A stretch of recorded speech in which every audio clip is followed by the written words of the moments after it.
Well, good morning, Robyn. We've certainly had an interesting 48 hours since our last webinar. To I say don't know the about, least. yeah, and I don't know about you, but I thought we kind of had our arms around this whole SBA loan program and including the Paycheck protection program. And my gosh, 24 hours ago, it all got turned on its ear. So let's get this information out to our clients who are trying to make some decisions here on whether to move forward to the PPP loan. But before we do that, let's just talk about it's been an amazing week. And it's Yeah. been a very fast moving week, and some of these developments have been going faster than we can hardly keep up with. But you know, it Right. was a week ago tomorrow that this CARES Act actually became law. Only took Congress about 8 or 9 days to negotiate all these terms. It went from being a $1 trillion bill to a $2 trillion bill, and it got Right. signed into law on last Friday. Included in that law, Section 1102 of the CARES Act, was this whole thing called a Paycheck Protection Program loan through the SBA. And you and I spent quite a bit of time over the weekend trying to understand the mechanics and how that would work. On Sunday, with all the talk shows, Treasury Secretary Mnuchin said he thought these loans would be available in a week.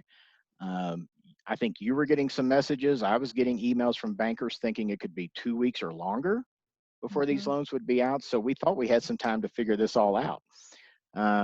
Tuesday afternoon, lo and behold, SBA issues the loan application, and man, we were off to the races. I think we were on it in terms of getting that application out to our clients. Yeah. And I think we remotely or virtually patted ourselves on the back Tuesday evening and felt like job well done. Well, I definitely went to sleep Tuesday night thinking that's great. We got great information out to our clients. It's timely. And then I'm not going to lie, I woke up Wednesday morning and logged onto my computer and I wanted to cry because things had changed overnight. Well, I was kind of hoping maybe it was Treasury's version of an April Fool's joke Not the case. with all the changes.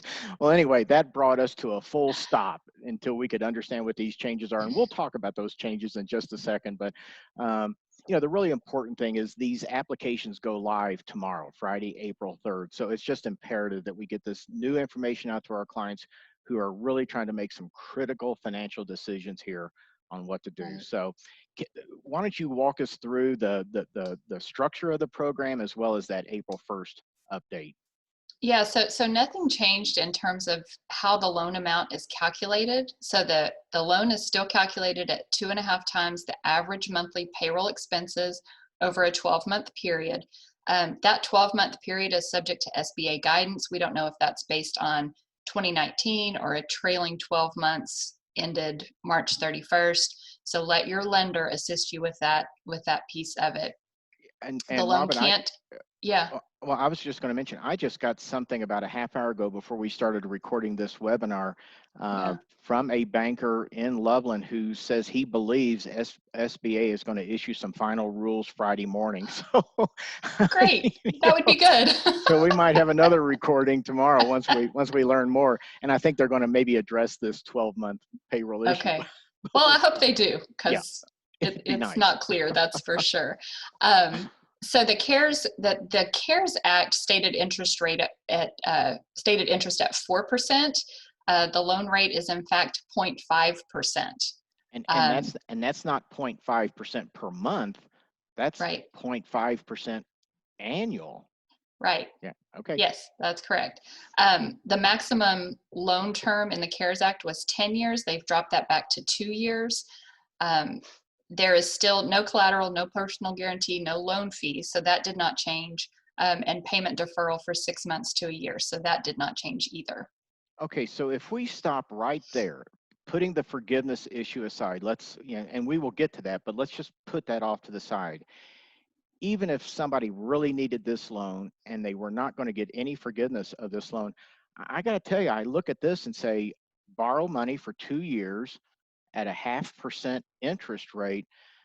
You know, I haven't seen a better loan arrangement than the time I had to borrow from the First Bank of Mom in 1977 to get $1,000 to move from Florida to Houston and cover some bills. Mom wouldn't let me pay interest on that loan, so that was pretty nice. And she even forgave $100 of that loan as my Christmas present that year. So, you know, other than that, I have never seen a borrowing facility that could be any better than Yeah, this. it's some pretty generous lending terms. So Okay, so let's go on and talk about this forgiveness opportunity. As we shared with the folks on our Tuesday webinar, there's 4 categories of expenses that will determine how much, if any, of the loan will be forgiven. And that goes into payroll and certain payroll related costs, rent, interest on mortgages, and utility costs. And it's going to be these costs that are paid during a specific 8-week period after the loan is funded, after the loan origination date. They did leave in that the haircut, that if your current number of FTEs is lower than your historic FTEs, that there will be a haircut of how much of that forgiveness amount will be allowed. So there is a calculation involved there.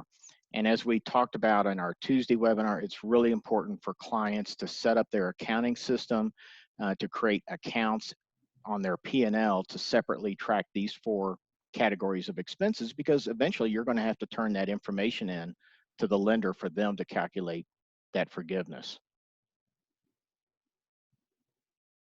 So Robyn, do you want to talk about maybe a little bit of that curveball that Treasury threw our way about 24 hours ago? yeah, so now that I've had a whole 24 hours to process it, so it appears they're not going to treat all expenses equally. So the payroll portion of those categories that Paul just mentioned must be at least 75% of that total bucket. So the rent portion, utilities, and interest can't be more than 25% of that potential forgiven amount. So if you drop down to the second from the last bullet point, basically, if payroll is less than 75% of the total of those 4 buckets, then the maximum forgiveness is limited to payroll divided by 75%. As Paul said, it's just simple algebra. It's simple algebra, right? the greatest oxymoron in the world. And then that FTE haircut that we talked about earlier may apply to further reduce the potential forgiven amount. Sure. So now, for a while, you and I were really concerned that this new 75% rule, that payroll, of those 4 categories of qualified expenses, that the payroll piece, the P piece, as we've talked about, has to be 75%. You and I were really concerned that that was a tripwire. Right. That this That it was was going an to be, all or nothing. yeah, a But that's not tripwire. the case. It doesn't appear to be the case. It just appears that if the payroll piece is not 75% of that 8-week spend in those categories, then you're going to have to take that payroll piece, divide it by 75% to come up with the potential amount that's subject to forgiveness. So yeah, a little bit of math involved there, but I think once we figured that kind of out last night, it started to become clear what Right. Treasury was trying to accomplish here. The good news is we do have a new calculator for that. And certainly I would encourage everybody who would like to see that calculator and run those numbers, please send a request to our covid@muellerpiecpa.com email box. If you received our calculator as a result of the Tuesday webinar that we held, Connie by now, I believe, has sent out the new calculator to you as an update. So if you don't have that calculator, you would like to have that new calculator, please contact us right away and we'll get that out to you. At this point, Robyn, one of the comments I'd like to make, and I really thought about this overnight, and I don't know if you've been getting this question, but I have been getting this question from a lot of clients this week as this program began to get legs under it, that should I go get the loan and then rehire all my employees back and pay them, and then I'll get forgiven at the end? And I really haven't had a great answer for that, because I just think there's a lot of risk there. But as I've reflected on this, if you go get this loan, you hire all your people back, you pay them for essentially staying at home, particularly if your business is closed because of a government order or you just don't have customers anymore. It really made me think, isn't that what we have an unemployment system for? Uh, each of the 50 states has an unemployment system to relieve the employer of that financial risk of not being able to keep their people employed. And that's what our clients have been paying hundreds and thousands of dollars into state unemployment systems throughout the nation for this moment to be relieved of that financial risk and burden, yet take care of their employees and make sure they're meeting some of their bills, some of their essentials, putting food on the table and all of those. So as I was thinking about this overnight, I don't think this is a time for our clients to expose themselves to any more risk than they're already facing. Now, let me contrast that. Let's take a client who maybe is operating at half speed right now. They're still in business, they're still getting sales, they've had a dramatic reduction in workforce, but they're still able to keep a significant amount of their workforce in place. Perhaps this loan is applicable to them to give them time to redesign, tinker with their business model, not only for the crisis we have today, but for the new normal we're going to have at some point in the future. Maybe this helps them move from where they are today to that new business model and keep a significant amount of their workforce in place and have a good opportunity to have some portion of that loan forgiven. I don't know if you have a view on that, but I wanted to share that with our folks. You know, I agree completely. I think for our client base here in Katy, we're not as dependent upon the you guys are dependent upon tourism. You have a lot of clients that have had to shut their doors. We probably have fewer. So for our Katy client base, the PPP is probably going to work well. But I agree with you. If you've shut your doors and you're not, don't take on the risk of the PPP. Let the unemployment system do what it was designed to do. So Paul, what about for those who don't, the PPP is not an option. Well, yeah, let's talk about Sure. the documentation. Yeah, so, as we said, the applications go live on Friday, April 3rd. So you need to get prepared if you think this loan's going to be right for you. And one way to see whether this loan's going to be right for you is to get our new calculator. Run the numbers and see, is this going to work for you? Gather up those IRS payroll reports, get those 1099 forms for independent contractors, because that does work into the wage calculation and the forgiveness calculation. Begin gathering your payroll detail for these different items to prove up what your payroll and those payroll related costs are, because the lender's going to need that information to process the loan, and the lender may have even more information that they're going to ask you for. But at least you can get off to a running start tomorrow by getting prepared today. So Robyn, your point is, if somebody gets to that point where they say, you know what, I don't think this PPP loan is going to be right for me, or it has enough risk on it that maybe I don't want to go this route, what else is out there for me? And I think that's, while we've not focused on this very much, I think these things are going to be important. And I jumped too far ahead because I wanted to go back to our 3 steps. This is what we talked about on Tuesday. If you haven't applied for that $10,000 emergency grant, do that now. There's the link. PPP loan, run the new calculator. And that disaster loan that's been out there for a couple of weeks, it's still there.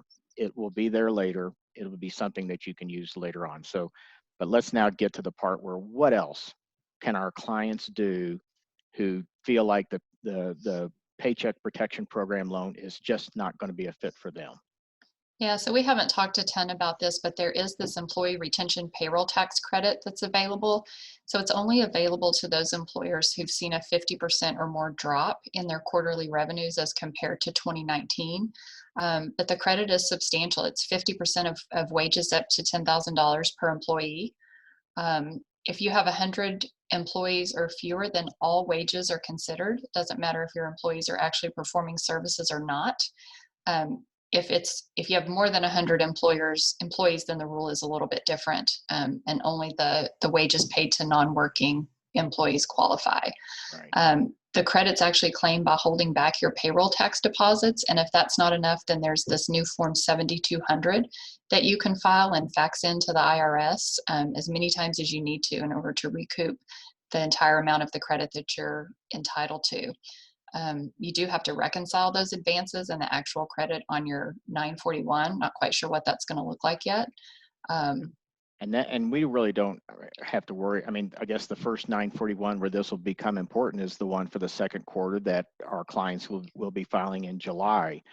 But in the meantime, they can be getting advances on this credit. If somebody doesn't want to get an advance on the credit, I presume they'll be able to claim the credit at the time they file the 941. But of course, that's three plus months away to get the money. And it's worth noting this employee retention credit is only available if you are not obtaining a PPP. So if you're going through the PPP, this is not for you. This is Right. for other employers that don't think the PPP is right for them. And then there's also this employer payroll tax deferral. So it's not a credit, it's not a relief of tax, but it does allow you more time to deposit certain payroll taxes. It only applies to the 6.2% employer Social Security tax. All your other payroll taxes have to continue to be deposited timely. The deferral period is March 27th through the end of this year. 50% of those deferred taxes will be due before 12/31/21, and then the balance due before 12/31/2022. And I think it's important to point out on that deferral and the long time to pay those, there will not be interest and penalties on that deferred balance up until as long as you pay it by those two particular due dates. So for the clients that say the PPP isn't right for me, there are other relief measures available for you. And I'm sure folks are going to have questions about how does this apply specifically to them. And again, we encourage you to contact us. The best thing is to use that COVID at Mueller Pi CPA email. We're monitoring that box continually. In fact, we have a COVID response team in our firm that meets every day at 1 o'clock Mountain Time, 2 o'clock Central Time, where we're going through that inbox and we're reviewing all of the emails that you're sending us, just so we're understanding your concerns, your questions, because we're getting some of the same questions. And so we want to make sure our messaging and our responses are consistent across the board. I also want to remind everybody, please check out our website. We have a COVID page on our website where we're continually providing updates and resources, including a recording of this presentation will be uploaded there shortly for more information. Robyn, I doubt this is our last webinar on COVID-related topics. I'm sure there'll be other opportunities for us to share more information as we get IRS guidance, DOL rules, Treasury changes to these loan programs, and we will do our darndest to keep you and everyone informed of these items. Yep, absolutely. So Robyn, thank you for taking time this morning so we can get this information out, and we'll both continue working on. Sounds good. Thank you, Paul. Okay, y'all, everybody have a good day.